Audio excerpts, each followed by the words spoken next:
What was your aim in attending the Kinharvie's coaching course? Having worked as a professional facilitator for over 15 years, I was keen to start to add a bit more coaching to my experience from in a professional capacity. I've done it informally, but actually doing that professionally seemed like a good next step for my own personal development.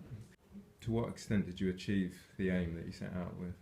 Yeah, I've been kind of through a full cycle in the 6 days that we've been on the course, from realising that actually it was a bigger leap than I expected it to be, to actually building that confidence, and now I feel that actually I could quite happily go out and start my coaching practice in a more formal way.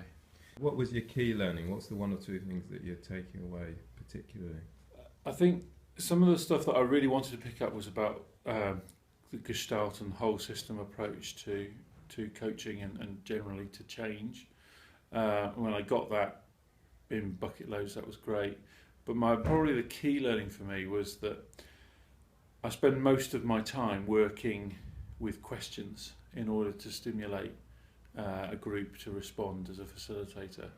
And actually, as a coach, I've had to moderate that to think more about observations and reflections in order to listen far more intently to an individual than perhaps I would with a group.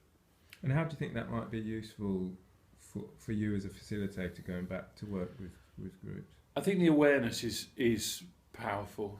It may not change my facilitation practice enormously, but I think that awareness, particularly when dealing with the client or the sponsor of that facilitation event, or dealing with smaller groups, it could be very useful, I think.